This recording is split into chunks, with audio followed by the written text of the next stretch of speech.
Hi అండి, lucky Reddy స్టోరీస్కి స్వాగతం. Please story విన్న తర్వాత like, comment, share and subscribe చేసుకోవటం మాత్రం మర్చిపోవద్దు. రుద్రనేత్రుడి స్టోరీ మొదటి భాగం నుండి వినాలి అనుకుంటున్నారా? అయితే నా ప్రొఫైల్లో ప్లేలిస్ట్లో ఉంటుంది, వినండి. మీ అందరికీ ఎంతో నచ్చిన స్టోరీ. ఇక తరువాయి భాగంలోనికి వెళ్ళిపోదాం. నేత్ర, యష్మి ఇద్దరు సంధ్య గురించి తాపత్రయపడుతుండటం, తన గురించి తెలుసుకోవాలి అనుకోవటం ఒక వ్యక్తి గమనిస్తూ ఉంటాడు. ఆ వ్యక్తి వాళ్ళ ప్రయత్నాన్ని అంతా చూస్తూ నవ్వుతూ, నా పని పూర్తయ్యేంత వరకు సంధ్య ఖచ్చితంగా మీకు కనిపించదు అని అనుకుంటూ ప్రశాంతంగా వెళ్ళిపోతాడు. ఇక వాళ్ళు ఎంత ప్రయత్నం చేసినా సంధ్య వాళ్లకు కనపడదు అని గట్టి నమ్మకంతో నేత్ర, యష్మి మాత్రం వాళ్ళ ప్రయత్నాన్ని వదిలిపెట్టకుండా సంధ్య గురించి తెలుసుకునే ప్రయత్నం చేస్తూనే ఉంటారు. సంధ్య ఉన్న ఆశ్రమం దగ్గరకు వచ్చి అక్కడ ఉన్న సీసీలో చూస్తారు. అక్కడ ఒక కారులో ఉన్న వ్యక్తులు సంధ్యాని కిడ్నాప్ చేసి తీసుకొని వెళ్ళటం, అలా ఆ కారు ఎక్కడెక్కడ వెళ్తుంది అని తెలుసుకోవటం చేస్తూనే ఉన్నారు. అలా ఆ కారు కొంత దూరం వెళ్ళేసరికి సిగ్నల్స్లో కనిపించదు. యష్మి అయితే సంధ్యని కిడ్నాప్ చేశారు నేత్ర, తనని ఏం చేస్తున్నారో ఏంటో అని ఏడుపు మొదలు పెడుతుంది. నేత్రకి ఏమీ అర్థం కాదు. అయినా సంధ్యని ఎవరు కిడ్నాప్ చేశారు, కిడ్నాప్ చేయవలసిన అవసరం ఏముంది అని తీవ్రంగా ఆలోచిస్తూ ఉంటాడు. సంధ్యకు ఏమీ కాదు కదా, తను క్షేమంగా మన దగ్గరకు తిరిగి వస్తుంది కదా అని ఏడుపు గొంతుతోనే నేత్రను అడుగుతుంది యష్మి. తనకేమీ కాదు, తను సంతోషంగా తిరిగి ఇక్కడికి వస్తుంది, నువ్వేమీ కంగారు పడద్దు అంటూ యష్మికి ఓదార్పునిస్తుంటాడు నేత్ర. నేత్రకి మనసులో ఆందోళనగా ఉంటుంది సంధ్య గురించి, కానీ ఆ ఆందోళన మాత్రం బయట పెట్టడు. అలా సంధ్య కనిపించడం లేదనే వార్త కాలేజీతో పాటు తెలుగు రాష్ట్రం మొత్తం విస్తరిస్తుంది. ఏ న్యూస్ ఛానల్ పెట్టినా, ఏ న్యూస్ పేపర్ చూసినా కూడా సంధ్య గురించే వార్త. అసలు తనని కిడ్నాప్ చేసింది ఎవరు అని. అమ్మాయిలు కిడ్నాప్ చేసే గ్యాంగ్, లేదంటే తన మీద కక్ష ఉన్నవాళ్ళు ఎవరైనా ఇలా చేశారా? అనాథ మీదకి ఎవరికి కక్ష ఉంటుంది? కాలేజీలో తనతో ఎవరికీ గొడవలు లేవు, తను చాలా మంచిది అంటున్నారు. కాబట్టి అమ్మాయినికి ఎవరు కిడ్నాప్ చేశారు అని రకరకాలుగా న్యూస్లో వేసిందే వేసి సంధ్య గురించి ఆ రీల్ అరిగిపోయే విధంగా చూపిస్తూనే ఉంటారు. అయ్యో పాపం, అమ్మాయి కనిపించటం లేదంట అని కొంతమంది అనుకుంటూ ఉంటారు. ఎవరు తీసుకొని వెళ్ళిపోయారో ఏంటో, అసలు అమ్మాయిని బ్రతకనిస్తారో లేదో. ఈ కాలంలో అమ్మాయిలకు అసలు స్వేచ్ఛే లేదు, స్వతంత్రంగా బ్రతకటానికి లేదు అన్నట్లుగా పోతుంది ఈ సమాజంలో అని మరికొంతమంది అనుకుంటూ ఉంటారు. రుద్ర, కరణ్, రేష్మ ముగ్గురు క్యాంటీన్లో కూర్చునే తాపీగా కాఫీ తాగుతూ ఉంటారు. కాలేజీ మొత్తం సంధ్య గురించి మాట్లాడుకుంటున్నా వాళ్ళకు మాత్రం సంధ్య గురించి ఏమీ పట్టలేదు అన్నట్లుగానే చాలా రిలాక్స్డ్గా ఉంటారు. కరెక్ట్గా అప్పుడే నేత్ర, యష్మి ఇద్దరు మొహం వేలాడేసుకొని దిగులుగా క్యాంటీన్ లోపలికి వచ్చి కూర్చుంటారు. యష్మి, సంధ్య కనిపించడం లేదని నువ్వు ఇలా డీలా పడిపోతే ఎలా చెప్పు, ఖచ్చితంగా తను కనిపిస్తుంది అంటూ వాళ్ళిద్దరి కోసం 2 కాఫీ ఆర్డర్ చేస్తాడు నేత్ర. నేత్ర ఎంత ధైర్యం చెప్పినా యష్మిలో మాత్రం ధైర్యం రాదు. భయంగా సంధ్య గురించి ఆలోచిస్తుంటుంది. రేష్మ, ఆ సంధ్య కనిపించకపోవటం ఏమిటో కానీ కాలేజీ మొత్తాన్ని వీళ్ళిద్దరూ అతలాకుతలం చేస్తున్నారు. ఏదో అది ఒక్కటే అమ్మాయి అయినట్టు, అనాథకి ఇంత బిల్డప్ ఇస్తున్నారేంటో అని ఎగతాళిగా మాట్లాడుతుంటుంది. ఇలాంటి వాళ్ళు పుడుతుంటారు, చేస్తుంటారు, ఎవ్వరికీ ఉపయోగం ఉండదు, ఏముండదు.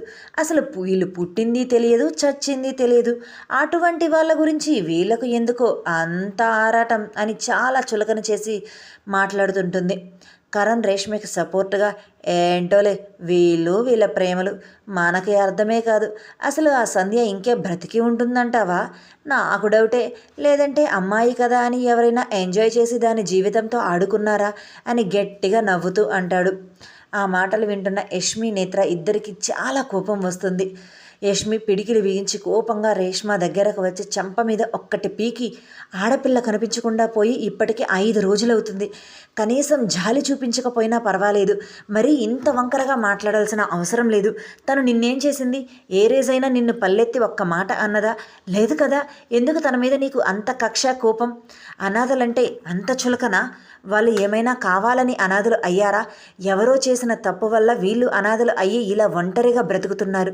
కానీ ఏ రోజు తను నాకు ఇది కావాలని నిన్ను అడిగిందా? లేదు కదా. తన బ్రతికేదో తను బ్రతుకుతుంది. దానికి కూడా నువ్వు ఇంత ఎగతాళి చెయ్యాలా? నీకు డబ్బుంది, అందరికీ ఆ డబ్బు ఉండాలంటే కష్టం. నీ తల్లిదండ్రులు కూడా కరెక్ట్గా న్యాయపరంగానే ఆ డబ్బుని సంపాదిస్తున్నారా? అసలు నిన్ను చూస్తుంటే నాకు అలా అనిపించడం లేదు అని ఆవేశంతో ఊగిపోతూ అంటుంది.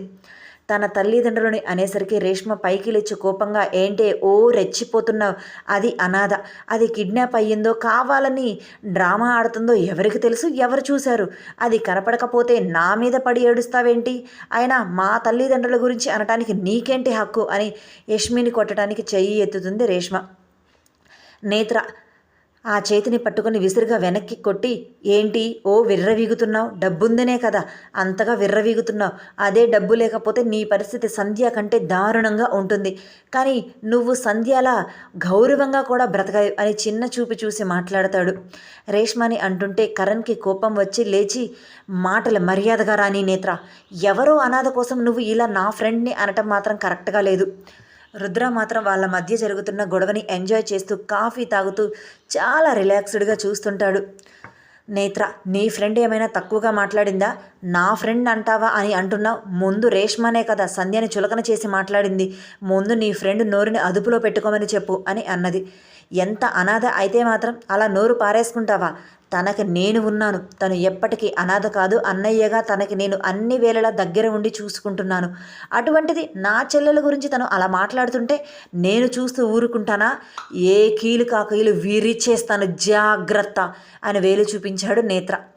అలా మాట పెరిగి వాళ్ళు కొట్టుకునే వరకు వెళుతుంది. రేష్మ, ఏంటి రుద్ర, వాళ్ళు మన మీద అలా విరుచుకుపడుతుంటే నువ్వేంటి అలా స్టైల్గా కాఫీ తాగుతూ కూర్చుని ఎంజాయ్ చేస్తున్నావు? నాకు ఇదేమీ నచ్చలేదు. వెళ్ళి ఆ నేత్రని ఏదో ఒకటి చెయ్యి అని అన్నది. రుద్ర అప్పుడు కాఫీ తాగటం పూర్తి చేసి కప్పు ఎదురుగా ఉన్న టేబుల్ మీద పెట్టి 2 చేతులు తన కాళ్ళ మీద పెట్టుకొని అని ఒక నిట్టూర్పు విడిచి, గొడవ చాలా ఇంట్రెస్టింగ్గా ఉంది కదా, అందుకే చూస్తున్నా. అయినా ఆ సంధ్య కనపడకుండా పోతే నేనేం చెయ్యాలి? మీరు కొట్టుకుంటుంటే నేనెందుకు ఆపాలి అని అంటూ యష్మి వైపు చూసి కన్ను కొడతాడు. ఆ సమయంలో రుద్ర అలా చేయటం అష్మికి అరికాలి మంట నడినెత్తికి ఎక్కుతుంది. కోపంగా అతని దగ్గరకు వచ్చి, ఏం చేస్తున్నావురా? మేము ఇక్కడ మాట్లాడుతున్నది ఏంటి? నువ్వు చేసే పనులేంటి? సిగ్గులేదా నీకు ఇలా చెయ్యటానికి? మేము సంధ్య కనబడటం లేదని బాధపడుతూ ఉంటే నువ్వు నాకు కన్ను కొడతావా? అసలు ఆ కళ్ళు ఉంటాయా పోతాయా అని సీరియస్గా అంటుంది. ఇంతకుముందు ఆమె నడుం మీద చెయ్యి వేయడానికి ఆలోచించాడు. కానీ ఇప్పుడు ఆలోచించకుండా ఆమె నడుం మీద చేతులు వేసి దగ్గరకు లాక్కుంటూ, ఏంటి నోరు లెగుస్తుంది? ఈ 2 రోజులు నువ్వేదో బాధలో ఉన్నావని సైలెంట్గా నిన్ను కదిలించకుండా వెళ్ళిపోతున్నాను. నువ్వు నా మీద ఇలా తిరగబడుతూ అనకొండలా బుస్ బుస్ అంటుంటే ఈ రుద్ర చూస్తూ ఊరుకుంటాడా అంటూ వేలతో ఆమె ముక్కును అటు ఇటు అంటూ అన్నాడు. రుద్ర, తనని వదిలిపెట్టు అని సీరియస్గా అన్నాడు నేత్ర. ఏంట్రా సెక్యూరిటీ నీ బాధ? నీ ఫ్రెండ్ కమ్ చెల్లెలు ఇంకా అనాథ ఏంటో అంటున్నావు, కనబడటం లేదని. దాని గురించి ముందు వెతుకు, దీని గురించి నేను చూసుకుంటానులే అని యష్మి వైపు చూస్తూ అంటాడు రుద్ర. రేయ్ వదలరా ఎదవా, దొంగ సచ్చినోడా, కొండకోతి, అస్సలు సిగ్గులేని బండరాయి, నిన్ను ఇలా కాదరా మిట్ట మధ్యాహ్నం నడి రోడ్డు మీద చెప్పులు లేకుండా తార్ రోడ్డు మీద నడిపిస్తే అప్పుడు తెలిసి వస్తుందిరా బాధ కష్టం విలువ నీకు.